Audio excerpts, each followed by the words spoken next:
आताची पावसासंदर्भात सर्वात मोठी बातमी। नमस्कार मित्रांनो, पुढील 2 ते 3 तासांमध्ये राज्यातील काही जिल्ह्यांमध्ये आणि गावांमध्ये मोठ्या पावसाला सुरुवात होणार आहे, असा इशारा नुकताच भारतीय हवामान खात्याने दिला आहे।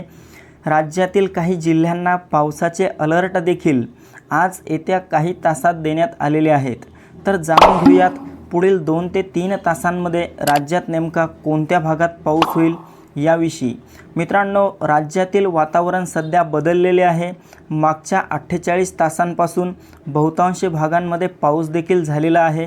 तसेच आज पुढील 2 ते 3 तासात आपल्याला मध्य महाराष्ट्र आणि पश्चिम महाराष्ट्रातील पुणे, सातारा, सांगली, कोल्हापूर, सोलापूर, अहिल्यानगर या सर्वत्र परिसरामध्ये मोठी अतिवृष्टी सुरू झालेली पाहायला मिळेल। मित्रांनो, जिल्ह्याचा उल्लेख केला म्हणजेच या भागातील गावांचा आणि तालुक्यांचा देखील यात समावेश झाला आहे। तसेच कोकण पट्ट्यात मुंबई, ठाणे, पालघर, रत्नागिरी, रायगड, सिंधुदुर्ग, राजापूर, सावंतवाडी, कल्याण, डोंबिवली, वसई विरार आणि तसेच कोकणाच्या इतरही या आसपासच्या भागांमध्ये आपल्याला आज रात्रीपर्यंत मोठा मुसळधार पाऊस झालेला पाहायला मिळेल।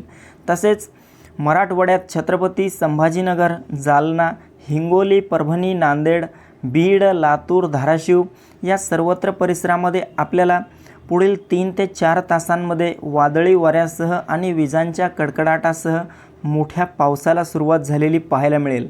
उत्तर महाराष्ट्रात खानदेशात देखील सध्या वातावरण बदललेले आहे आणि अवघ्या काही तासांमध्ये नाशिक, मालेगाव, नंदुरबार, धुळे, जळगाव, चाळीसगाव, मनमाड आणि तसेच खानदेशच्या या इतरही आसपासच्या भागांमध्ये अवघ्या काही तासात पावसाला सुरुवात होईल।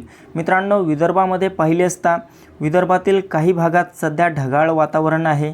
मात्र पुढील 3 ते 4 तासांमध्येच अकोला, अमरावती, नागपूर, गोंदिया, गडचिरोली, भंडारा, चंद्रपूर, बुलढाणा, वर्धा, यवतमाळ, वाशिम या सर्वत्र परिसरामध्ये वातावरणात अचानक मोठा बदल होऊन पावसाला सुरुवात झालेली पाहायला मिळेल। मित्रांनो, ही होती हवामानाची छोटीशी अपडेट।